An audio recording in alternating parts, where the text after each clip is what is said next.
Mega DSC 25,000 పోస్టులు పెంచుతామని చెప్పిన ఇదే ప్రభుత్వం మరి ఇప్పటి వరకు కూడా ఎలాంటి స్పందన లేదు. ఏం చెప్తారు?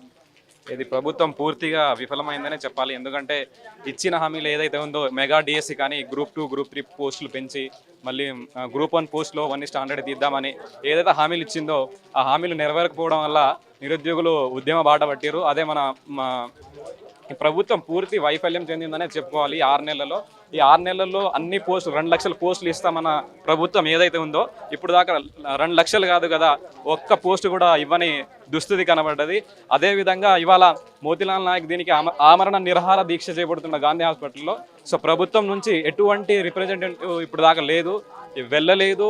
పాపం అతను ఇప్పుడు 4 రోజులు అయింది ఆమరణ నిరాహార దీక్ష చేసి.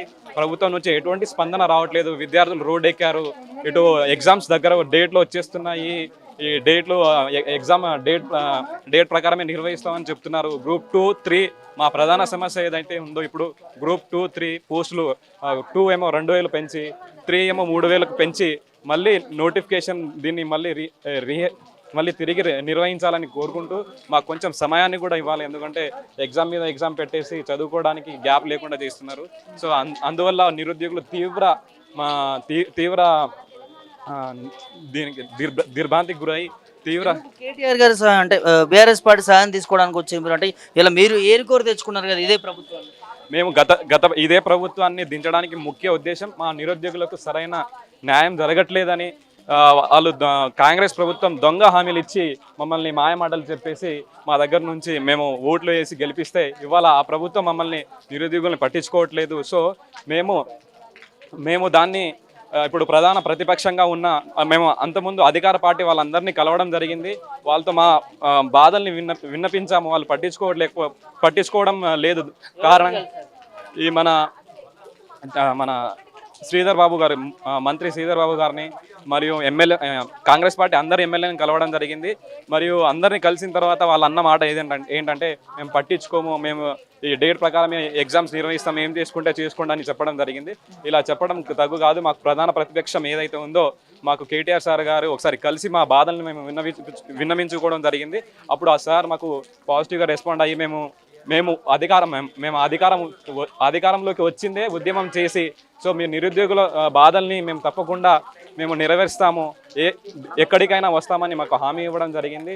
సో అందుకే మేము ప్రధాన ప్రతిపక్ష పార్టీగా ఉన్నందువల్ల సార్ గారిని మరియు తర్వాత మా కార్యాచరణ ఏదైతే ఉందో అన్ని ఎమ్మెల్యేలను కలిసి ఎంపీలను కలిసి మా యొక్క బాధల్ని, మా యొక్క డిమాండ్స్ని మేము విన్నవించుకొని తర్వాత రోడ్డెక్కి టీఎస్పీఎస్సీ అన్ని ముట్టడి చేస్తాము. దీనికి పెద్ద ఎత్తున ఉంటుంది.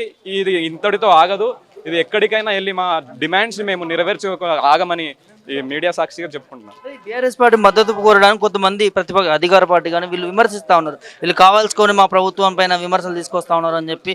ఎందుకు కేటీఆర్ గారు కలవాలనుకున్నారు? ఎందుకు కేటీఆర్తో మీరు భేటీ కావాలనుకున్నారు? మేము ఎందుకు కేటీఆర్ గారిని భేటీ అనుకున్నామంటే ఇప్పుడు దాకా అధికార పార్టీని ప్రతి ఒక్కరిని కలవడం జరిగేది. వారు ఎటువంటి రెస్పాన్స్ లేదు వాళ్ళ దగ్గర నుంచి. మాకు ఎగ్జామ్ ఒత్తిడి ఎక్కువైపోయింది. ఏ ఎగ్జామ్ని చదవాలనో సరిగ్గా దేని మీద కాన్సన్ట్రేట్ చేయాలనో అర్థం కావట్లేదు. మరి అందులో ఒకటి మెగా డిఎస్సి అన్నారు, ఇదన్నారు, అదన్నారు. ఇది అంతా ఉత్తి గాలి మాటలు చెప్పేసి నిరుద్యోగుల్ని మోసం చేసి ఇవాళ కాంగ్రెస్ ప్రభుత్వం తన పని తాను చేసుకుంటూ పోతుంది.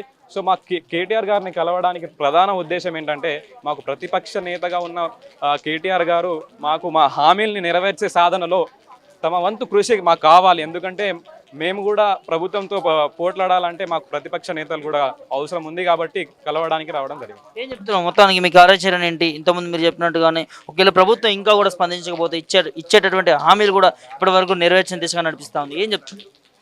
ఈ ప్రభుత్వం పూర్తి వైఫల్యం చెందింది. మా డిమాండ్స్ని అయితే ఏదైతే ఏ డిమాండ్స్ అయితే మా ఉన్నాయో అవి నెరవేర్చకపోతే డెఫినెట్లీ మేము ఎక్కడి దాకైనా వెళ్తాము, ఎంతవరకైనా మేము కొట్లాడి తెచ్చుకుంటాము. ఇది ఇంకటితో ఆగేదే లేదు, ఆగబోము కూడా. కేటీఆర్ గారిని కలిసిరు, దేనికోసం కలిసిరు, ఎందుకు కలిసిరు? కేటీఆర్ సార్ని కలవడానికి రీజన్ అంటూ ఒకటి నిరుద్యోగం.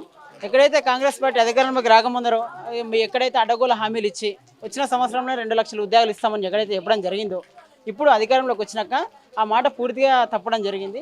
గ్రూప్ 2లో 2,000 ఉద్యోగాలు పెంచమని గ్రూప్ 3లో 3,000 ఉద్యోగాలు పెంచమని, గ్రూప్ 1 ఇవ్వమని, మెగా డిఎస్సి 25,000 మొదటి క్యాబినెట్లో ఎక్కడైతే సంతకం చేసి మెగా డిఎస్సి ప్రకటిస్తామని చెప్పడం జరిగిందో ఆ మెగా డిఎస్సిని ప్రకటించాలని, ఈ జియో నెంబర్ 46 రద్దు చేయాలని, ఎగ్జామ్కి టైం ఇవ్వాలని, group 2 group 3 syllabus same syllabus ఈ రెండింటిని కలిపి నవంబర్ డిసెంబర్లో కొంచెం గ్యాప్ ఇచ్చి పెట్టాలని, వీటిని మొత్తం మేము ప్రభుత్వం దగ్గరికి వెళ్ళి ప్రభుత్వాన్ని కలిసిన ప్రతి పెద్దల్ని అడిగితే ప్రతి పెద్దలు ఎవరైనా రెస్పాండ్ అవ్వడం లేదు. శ్రీధర్ బాబు గారు దానికి తిరిగి కౌంటర్గా ఆయన వచ్చి ప్రెస్ మీట్ మేము చెయ్యము అనే విధంగా, చెన్నారెడ్డి గారు ఆయన అక్కడ మన ప్రగతి భవన్లో ఆయన కాలం మీద ఉన్న ఆయన పట్టించుకోకపోవడము, ఈ రేవంత్ రెడ్డి గారు దీని మీద అసలు పట్టింపులేకపోవడం, దీనికి మొత్తం ఇప్పుడు మాకు కావాల్సింది ఒక ప్రతిపక్ష బలం కావాలి.